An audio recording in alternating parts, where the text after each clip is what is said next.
está Mayra Pulido, Janina Acuña y James Rosa. Entonces, pues, dentro del taller que comenzó en la 7ª Semana Internacional de la Comunicación que realiza nuestra facultad en la sede principal, lo primero que hicimos fue empezar a conocer de qué se tratan estas propuestas de las FARC y qué relación, digamos, tienen o de qué modo puede afectar lo que es nuestro oficio, lo que es nuestro entorno académico y lo que son los medios masivos de comunicación. El objetivo del ejercicio es conocer y analizar de manera detallada las propuestas que formulan las FARC-EP en materia de información y comunicación para el contexto de la democracia colombiana. Bien, entonces, dentro de los diálogos de paz en La Habana entre el gobierno colombiano y las FARC, como ustedes bien saben, se plantean 5 puntos. Y estos 5 puntos hacen referencia primero a políticas para el desarrollo rural en Colombia, segundo, la participación política, como tercer punto se tenía establecido la dejación de armas, la terminación del conflicto, luego el tema de las drogas ilícitas y por último las víctimas. Entonces, pues como ustedes saben, ya se firmó el acuerdo sobre el segundo punto que tiene que ver con participación política. Dentro de ese segundo punto, del que les menciono, que es el de participación política, hay 3 subpuntos. Dentro de esos 3 puntos, para explicarles qué es lo que nosotros analizamos, en el segundo punto hay un tema y se menciona ahí después de que dice, bueno, vamos a mirar qué derechos y garantías hay para el ejercicio y la posición política en Colombia y dice acceso a medios de comunicación. Es en el que está nuestro campo de estudio, se delimita básicamente en el tema de acceso a medios de comunicación. Cuando el gobierno y las FARC estaban en diálogos todavía sobre el segundo punto que se acordó el 6 de noviembre, las FARC el 7 de agosto pasado sacaron una propuesta que pidieron que se incluyera dentro de la agenda oficial y que la propuesta tiene que ver con democratización de la información y la comunicación y los medios masivos de comunicación. Ellos plantean esa propuesta que aún no hace parte, valga la aclaración, del acuerdo oficial y esa propuesta contiene 10 puntos. Dentro de esa propuesta ellos abarcan 10 puntos que luego vamos a mencionar y en los que luego pues vamos a profundizar. Entonces el primer punto es participación social en el diseño, puesta en marcha y control de las políticas de participación. El análisis de este punto lo hizo Marcela Zuluaga. Entonces, la idea, como lo explicó Andy, era hablar desde la legislación que hay en Colombia sobre el tema que plantearon las FARC, sobre el tema del diseño y participación política dentro de las políticas de participación.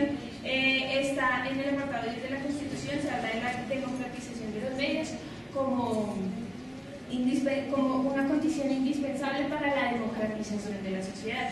Aparte, la Ley 1341 del 2009 hace referencia al marco general para la formación de políticas públicas en el sector de las TIC. Hace promoción de políticas, planes, proyectos. El problema es que no se contempla a la ciudadanía como un veedor del sector. Además de eso, la Comisión Reguladora de Comunicaciones, donde se promueve la libertad de la competencia y la libre y leal competencia y la inversión en el sector de las TIC, tiene un marco regulatorio, pero de nuevo no se hace mención de la sociedad como un regulador de dichos medios. Como segundo punto está la democratización de la propiedad sobre los medios de comunicación y el fortalecimiento de la propiedad pública, estatal y comunitaria. En este punto lo que se quiere es que se emprendan medidas tendientes a su desconcentración y se establezcan regulaciones especiales para impedir que grupos económicos y monopolicen la propiedad y abusen de su posición dominante.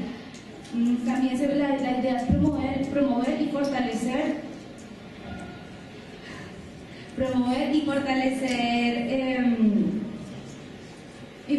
los penales a nivel regional y a nivel nacional, y para tal efecto lo que se quiere es garantizar su programación y contenidos que respondan al propósito nacional y no a intereses propagandísticos del gobierno de turno. Además, la idea es que se estimule la propiedad comunitaria y los sectores sociales excluidos sobre los medios de comunicación. El tercer punto, bueno, sobre ese había un problema con respecto a encontrar información, era bastante difícil, pero bueno, el tercer punto que plantean las FARC es democratización del espectro radioeléctrico y distribución equitativa de frecuencias de radio y televisión. Las FARC, digamos que en resumen, un gran resumen de 2 líneas, hablan de que se reservarán las frecuencias libres para el sector público y comunitario. Se reutilizan frecuencias lo que sea posible. Impedirse la concentración de frecuencias que serán intransferibles y su uso no podrá ser arrendado. Entonces, el compañero Andrés Felipe Cruz encontró que la Agencia Nacional del Espectro tiene entre sus funciones ejercer esa vigilancia y ese control del espectro radioeléctrico.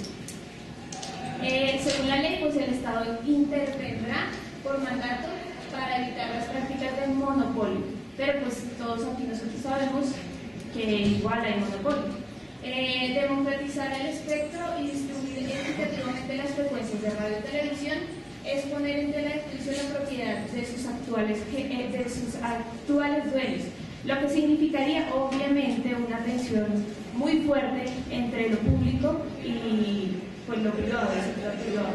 Así que es un tema bastante complicado y que creemos, por ahora ya que no ha salido el documento conjunto de las FARC con el gobierno, que no va a estar entre los acuerdos porque tiene intereses muy fuertes de empresas muy grandes colombianas. Buenas tardes. Bueno, ya para la parte final, las conclusiones hicimos como en 2. Se hizo una división, un antes y un después del acuerdo. Entonces, digamos que el antes fueron las conclusiones que hicimos como muy, de una manera algo superficial y teniendo en cuenta el análisis de las 10 propuestas de las que ya hablaron mis compañeras anteriormente, de las cuales sacamos 5 que nos parecieron primordiales. La primera es que la participación política que en esas 10 propuestas ellos plantean reconoce más que todos los movimientos sociales, pero entonces digamos ellos lo plantean como las comunidades vulnerables y marginadas, ¿no? Entonces ya las que hemos escuchado, la comunidad indígena, la comunidad LGBT, los niños, los jóvenes, que pues la mayoría son personas que viven en sectores del país bastante peligrosos por la cuestión también del conflicto armado. La segunda es que la normativa está vigente, pero no hay una práctica real. Si lo pudieran observar, cada una de las propuestas tiene una normativa que la respalda. Como explicaba la compañera, digamos en el caso de nosotros como comunicadores, hay unas leyes que establecen y garantizan, según el papel, la protección a nuestra labor. Sin embargo, en la práctica pues realmente no se ve. Entonces, son otras conclusiones que encontramos. Otra es que la apatía en las propuestas que vienen de la FARC tienen algo, y es que, teniendo en cuenta el contexto histórico, todas las problemáticas que se han tenido, que se han vivido en esta historia de sangre y de terror con ellos, tiene cierta apatía también todavía con los colombianos, porque pues, de pronto el proceso no ha tenido aún los resultados que hemos esperado. Antes de empezar como tal a explorar el tema, quiero explicarles que pues el titular de nuestro trabajo no es una promoción al acto de dopaje como tal, ni tampoco es un reproche, porque pues somos conscientes de que pues, es un acto poco ético y poco profesional.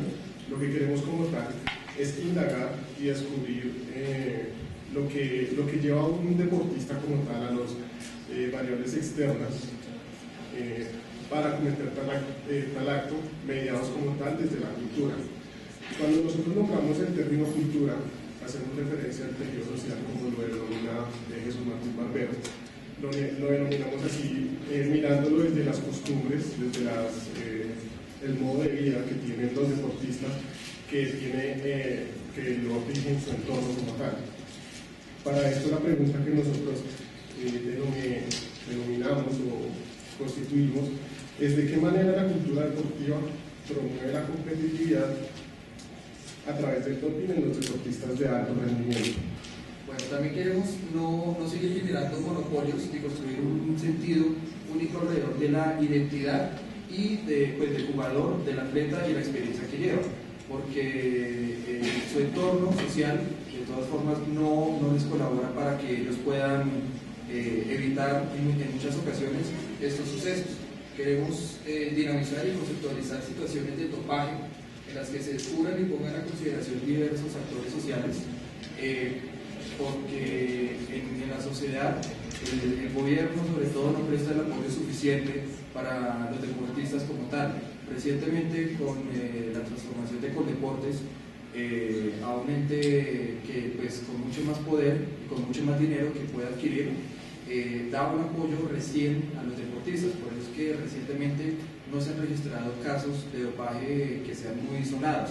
Últimamente fue solamente el de un nadador, Omar Pinzón. De resto no se ha documentado absolutamente nada más.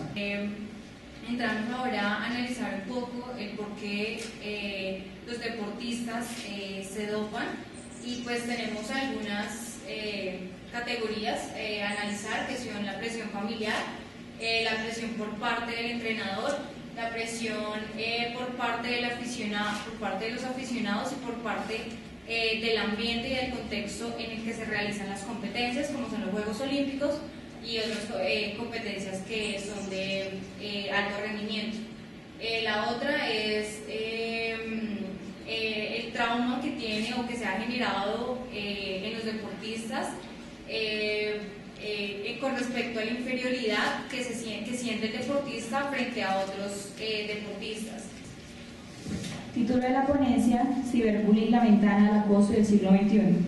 Expositores: Jessica Cruz, Cindy Camacho, Felipe Sánchez, Camilo Prada. Asignatura: Métodos cuantitativos. Nuestro proyecto se llama Ciberbullying, la ventana del acoso del siglo XXI. Cabe resaltar que este proyecto lo venimos trabajando desde el semestre pasado con métodos cualitativos, y este semestre lo complementamos con métodos cuantitativos. Iniciamos este proyecto con la profesora Juanita Ochoa y lo terminamos con el profesor Carlos Aquino. Para empezar a dar un contexto del programa, del proyecto, vamos a empezar a hablar de qué es bullying y qué es ciberbullying. Y pues hasta hace pocos años se le dio el concepto del bullying, que pues y se definió como esa agresión que tiene el bully o el agresor hacia una víctima con la intención de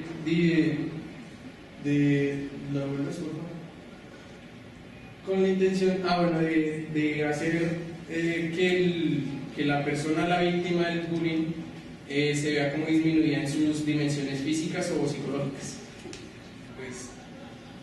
Ya cuando nosotros hicimos nuestra investigación de manera cuantitativa, nos dimos cuenta que nuestras preguntas que usamos pues al principio como un señuelo para saber qué personas analizar, nos sirvieron también para analizar cómo los estudiantes ven este fenómeno.